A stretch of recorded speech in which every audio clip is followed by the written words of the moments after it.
E parece que não é tão bom assim ter um presidente, hein? Este é o Visão Libertária, sua fonte de informações descentralizadas e distribuídas.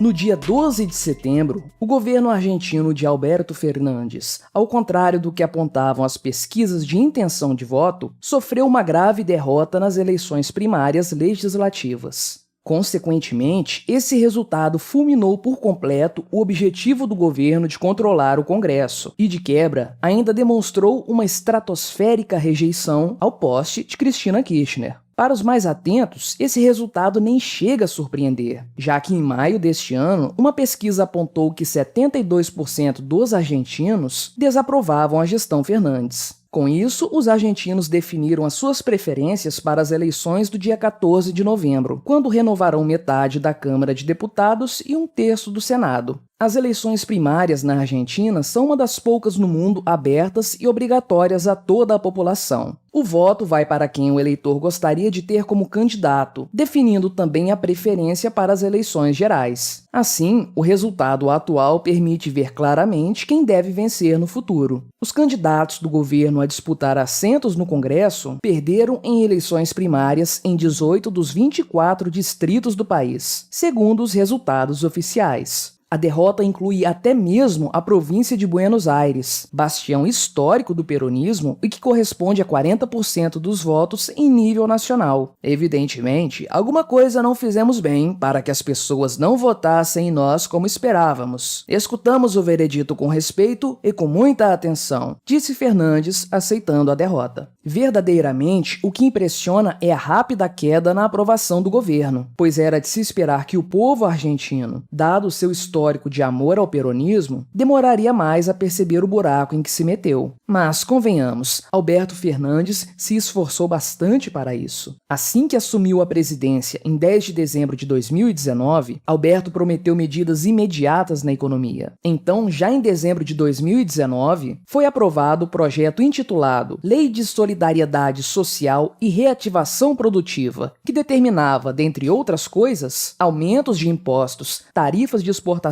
de produtos agrícolas, além de modificações nos reajustes das aposentadorias. Também foi criado o Imposto por uma Argentina Inclusiva e Solidária, que nada mais era que a sobretaxa em várias transações de câmbio, desde compra de moeda estrangeira e cheque de viagem, até o pagamento de bens e serviços no exterior, saques em dinheiro no exterior e compras através de plataformas digitais. O governo também lançou um carnê de alimentação para os mais pobres, o qual servia para trocar por alimentos da cesta básica. Além disso, o presidente continuou com algumas políticas já fracassadas de Macri, como limitar a compra de dólares e, como não poderia deixar de ser, também apostou forte no tabelamento de preços. Ele aumentou o número de produtos, de 70 para 308, que entraram para o plano Preços Cuidados, programa que vigia e impede aumentos abusivos de produtos considerados essenciais para as famílias, que vão desde higiene e limpeza até alimentos e bebidas. Alberto também congelou o preço de serviços como eletricidade, gás e transporte.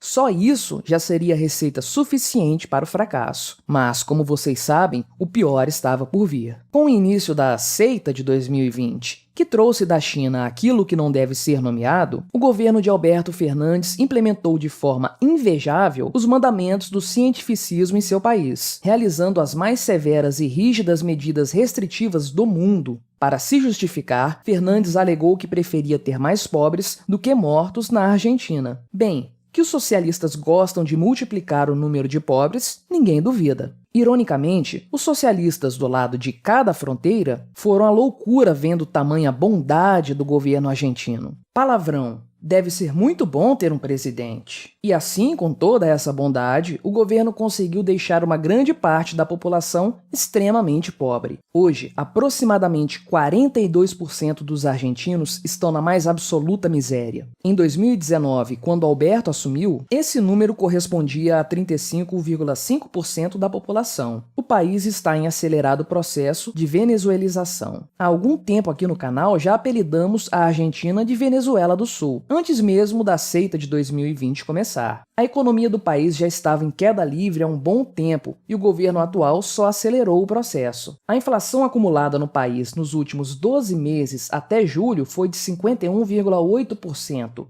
Os alimentos são os mais afetados pelos aumentos, em especial a carne bovina, que teve uma sequência de aumentos alarmantes este ano: 7,3% em março, 3,5% em abril, 5,9% em maio e 7,9% em junho. Os preços da carne vermelha chegaram a alta de 65% na taxa anual, superando até mesmo a inflação acumulada no mesmo período. Por conta disso, o governo argentino suspendeu a exportação do produto para tentar conter o aumento dos preços. Para quem não lembra, tal medida populista e ineficaz já é bem conhecida na Argentina. Restrições semelhantes foram implementadas por cerca de uma década no país até 2015. As consequências dessa medida são desastrosas. No primeiro momento, os preços podem parecer dar uma recuada, trazendo benefícios políticos para o governo. Mas logo, os pecuaristas abandonam o negócio por falta de incentivos econômicos, ou até mesmo por prejuízos. A produção cai e os preços decolam. Mais uma das grandes soluções da história do socialismo. O presidente até chegou a comentar sobre esses aumentos em maio deste ano numa entrevista na qual afirmou: "É inexplicável o aumento de preços. Não há nenhuma razão para explicar a subida de março e abril."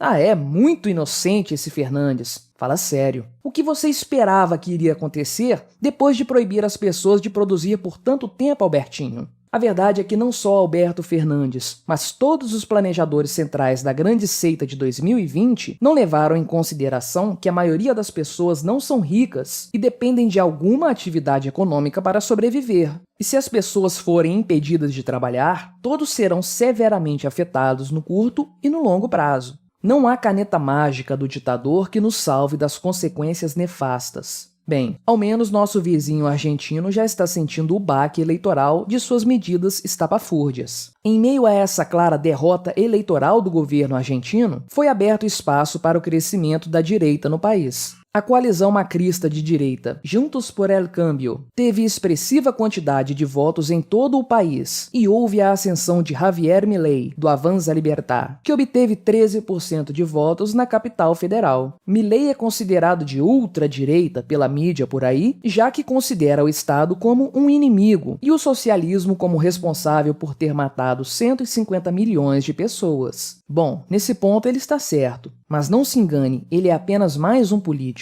Não espere que político nenhum, seja ele de esquerda ou de direita, melhore as coisas. Ele é forte apoiador de Donald Trump, afirma ter participado do programa econômico de Jair Bolsonaro aqui no Brasil e se proclama libertário. Suas credenciais não são ruins, mas parafraseando o que o saudoso Roberto Campos já dizia sobre o Brasil, talvez a melhor saída para a Argentina seja o aeroporto. Seja como for, o fato é que Milei faz um enorme sucesso entre os mais jovens. Hoje, a revolução é liberal, diz Milei frequentemente para explicar o perfil de seus eleitores. Isso só mostra o que já falamos muito aqui no canal. Por mais que o discurso socialista engane as pessoas por um tempo, ele já não tem mais a força que tinha antes, graças ao amplo acesso à informação que as pessoas têm hoje. Está cada vez mais difícil manipular a opinião pública e manter narrativas mentirosas. Será que veremos uma grande reviravolta eleitoral na Argentina nos próximos meses? Isso só o tempo dirá. Mas algo mais importante que isso, e que claramente já está acontecendo, é que a informação descentralizada e distribuída está mudando os rumos do jogo a cada dia de maneira muito expressiva. Isso é muito mais importante que o resultado de qualquer eleição, como bem apontado por Milei em uma de suas entrevistas. Antes, ser rebelde era ser de esquerda, e agora o status quo é de esquerda. Por isso, os mais jovens que são rebeldes abraçam o contrário das ideias de esquerda. Além disso, estão há menos tempo sendo doutrinados no sistema educacional, que tem a missão de forjar escravos da religião do Estado. Felizmente, a cada dia as pessoas percebem um pouco mais quem é o verdadeiro inimigo, aquele que de fato deve ser combatido, não importando se é de esquerda ou de direita. O Estado. Sempre houve apenas uma luta contra a opressão, e ela fica cada dia mais clara: o indivíduo contra o Estado. E nos últimos 2 anos, isso ficou ainda mais evidente. A indignação e insatisfação das pessoas revoltadas com o grande evento de 2020 e suas amargas consequências não são apenas compreensíveis, mas também inevitáveis. O nível de destruição causado por todas as decisões draconianas dos estados em nome daquilo que não deve ser nomeado é algo sem precedentes na história. E no que depender dos socialistas, o pior ainda está por vir. Mas não se assombre, a queda da hegemonia estatal é cada vez mais certa. Obrigado por sua audiência. Este artigo foi sugerido por Caçador de Comida do Socialismo, escrito por JJ Liber, revisado por Rodolfo Andrello, narrado e produzido por mim, Quintessência. Se você gostou deste vídeo, clique no ícone de curtir abaixo e compartilhe o vídeo em suas redes sociais. Se você deseja ser notificado de outros vídeos, clique em se inscrever e depois no ícone da campainha. Até a próxima!